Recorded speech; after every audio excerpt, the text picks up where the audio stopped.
the garage, and I have the rocket stove going right now. It's cranking. You could barely even see any vapors. Absolutely zero smoke. You could barely see vapors in there. So let's see what we got going on. Oh, you can feel it's pretty warm in here from outside to in here. Really? Yeah, hold on, I'm making a video. Let's see. How's it drafting, Dad? Yeah. It's ripping. Beast. It sucks. It's like you can't really see the definition of the flame with the camera, no matter what I do. That's because it's taking it in as a light. That's all. Warming up some new wood, which is probably not the best idea because it's smoking. It's not gonna go on fire. Yeah, you're gonna smoke the whole fucking garage up. Oh yeah, that's true.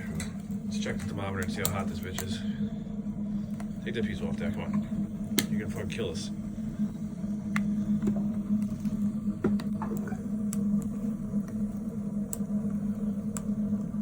About 6.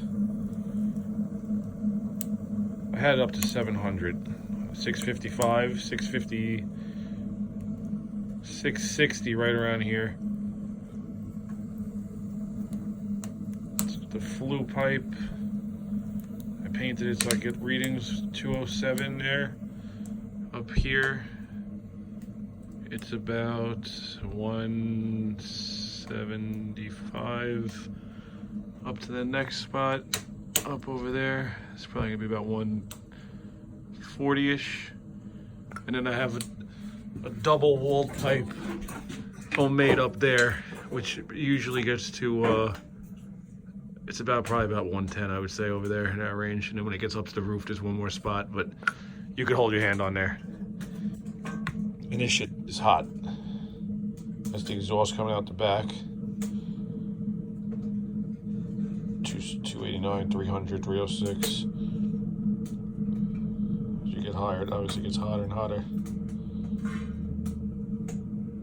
It's a really cool stove. Down there at 307.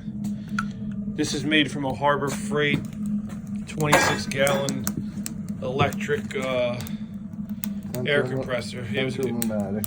Yeah, central pneumatic, 26-gallon. But this thing has basically broke this, and it just never worked after I touched the cutoff switch valve. I wanted to try to make when the compressor goes on and off different, and I screwed it up. So this thing turned into a rocket stove. I bought a welder from Harbor Freight, one of the Vulcans, which worked really good, and this is the first welding thing I've ever done in my life, and I'm pretty happy with it. I used 5-inch square stock. I think this is like about 3/8 thick. That's pretty thick. That's no, cool. this is bigger than 1/4 inch. Oh, 3/8, yeah. That's the really thick piece. Then just welded it all around. It's got a 4-inch metal pipe. This is actually the metal pipe that I use for the exhaust. And I just have welded that into there. And this is just some fucking stovepipe from Lowe's and Home Depot, 4-inch. Goes up, and then there's that fitting right there where it's actually a 4-to-3 reducer. Yeah, it's a 4-to-3 reducer. So we actually The inside's a 3-inch. Yeah, the inside pipe's a 3-inch, and we have it inside of that 4-inch pipe, so it gives air to cool it off. And that 4-inch pipe going to the roof is always 50 degrees cooler than this section right here. It makes that much of a difference. And that's pretty much it. That's the rocket stove. Burning. It's so nice in here right now.